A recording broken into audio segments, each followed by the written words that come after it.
महापालिका निवडणुकीत भाजपचा झंझावात। ठाकरेंची मुंबईतली सत्ता गेली, शिंदेंची ठाण्यात सत्ता, मात्र इतरत्र पिछेहाट। चंद्रपूर लातूरचा गड काँग्रेसकडून काबीज।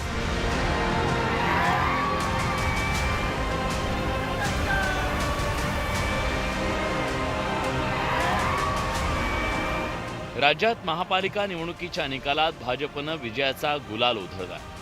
विधानसभा नगर परिषदानंतर महापालिकेतही भाजपचा विजयाचा वारू सुसाट सुटलाय। त्याला रोखताना विरोधकांची अक्षरशः दमछाक उडाली आहे। या महापालिका निवडणुकीचं सगळ्यात मोठं वैशिष्ट्य म्हणजे भाजपचा राज्यातला झंझावात। भाजपनं 29 पैकी सर्वाधिक महापालिकांमध्ये सत्ता काबीज केली आहे। नवी मुंबई, नागपूर, पनवेल, मीरा भाईंदर, नाशिक, धुळे, जळगाव, पुणे, पिंपरी चिंचवड, सोलापूर, छत्रपती संभाजीनगर, नांदेड, वाघाळा, अकोला, जालना, इचलकरंजी, सांगली, मिरज या महापालिकांमध्ये भाजपनं सत्ता मिळवली आहे। महानगरपालिकेच्या निवडणुकीमध्ये भारतीय जनता पार्टी आणि महायुतीला महाविजय मिळालेला आहे आणि एक प्रकारे सगळे रेकॉर्ड हे आपण त्या ठिकाणी तोडलेले आहेत। माननीय प्रधानमंत्री नरेंद्र मोदीजी यांच्या आशीर्वादाने त्यांनी जो विकासाचा अजेंडा दिलेला आहे तोच अजेंडा घेऊन आपण जनतेमध्ये गेलो होतो आणि या विकासाच्या अजेंड्याला जनतेने भरभरून त्या ठिकाणी प्रतिसाद दिलेला आहे।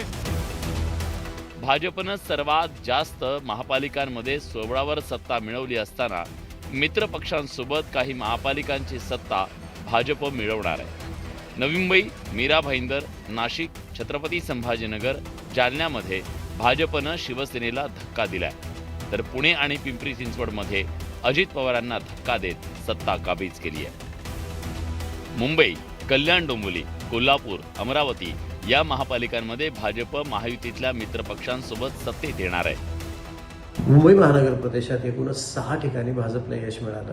इथे शिंदेने त्या प्रमाणात आपापलं अस्तित्व दाखवलेलं आहे। त्यामुळे आगामी काळात महाराष्ट्राचं राजकारण करत असताना भारतीय जनता पार्टीला आपले दोन्ही सहकारी दूर करताना बराच विचार करावा लागेल असं दिसतं। अमरावतीत 2017 मध्ये भाजपनं 45 जागा मिळवत एकहाती सत्ता मिळवली, मात्र यावेळी भाजपला केवळ 25 जागा मिळवता आल्या। अमरावतीत भाजपला सत्तेत येण्यासाठी युवा स्वाभिमानची मदत घ्यावी लागणार आहे। चंद्रपूर आणि लातूरची सत्ता भाजपला गमवावी लागली आहे।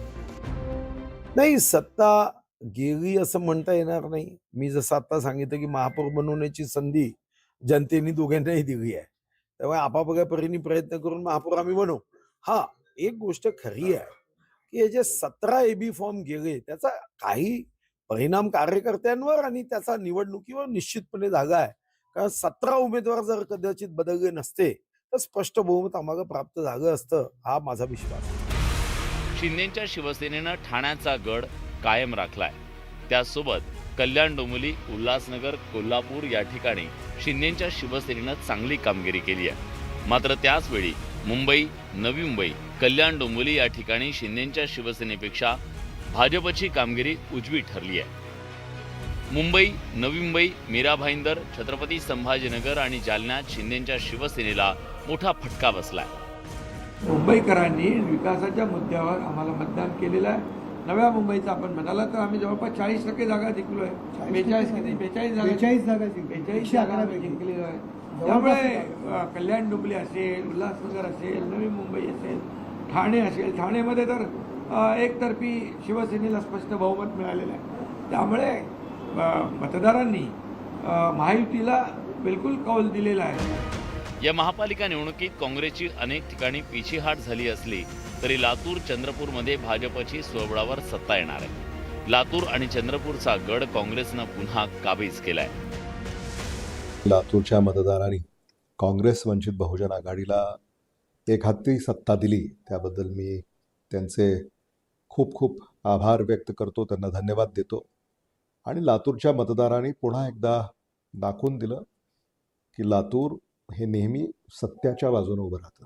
म्हणजे सत्ता, एजन्सी, पैसा आणि मतदारामध्ये घोळ या सगळ्यावर मिळालेला हा जो काही विजय आहे हा निश्चितपणे काँग्रेसला पुढच्या वाटचालीला एक उत्तम यश आहे असं मी म्हणतो.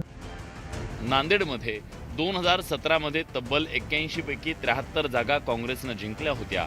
मात्र अशोक चव्हाणांनी काँग्रेसचा हात सोडत भाजपची साथ दिल्यानंतर काँग्रेसला नांदेडमध्ये मोठा फटका बसला. उद्धव ठाकरेंच्या पक्षाचे अनेक किल्ले महापालिका निवडणुकीत ढासळले.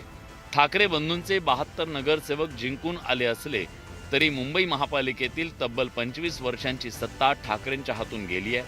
अशात परभणीनं ठाकरेंना साथ दिली आहे.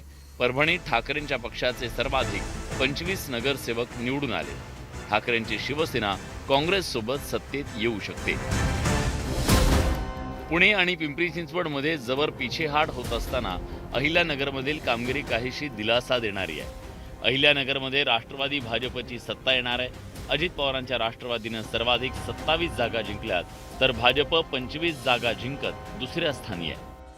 राज्याचे मुख्यमंत्री देवेंद्र फडणवीसांच्या नेतृत्वाखाली या सगळ्या निवडणुका भाजपने लढलेल्या होत्या आणि त्याला खूप चांगला प्रतिसाद मिळाला.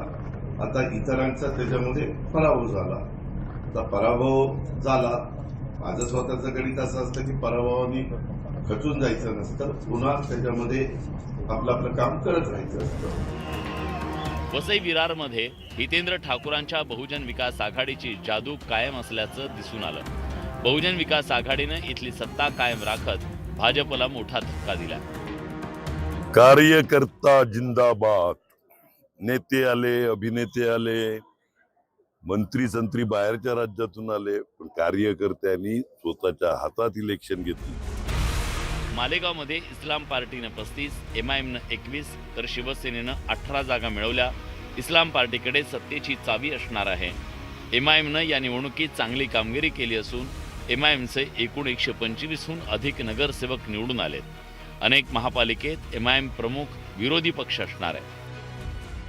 MIMकडे मोठ्या प्रमाणात मुस्लिम मतदार आकर्षित झाल्यामुळं नुकसान महाविकास आघाडीचं झालं. महाविकास आघाडीला लोकसभेमध्ये मुस्लिम समुदायाने खूप मतं दिली होती, त्याचा खूप फायदा झाला होता.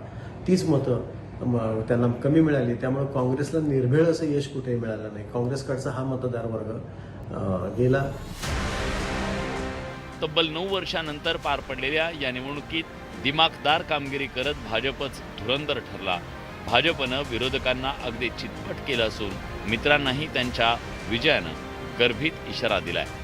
नरेश बोबाटेसह ब्युरो रिपोर्ट, न्यूज 18 मराठी.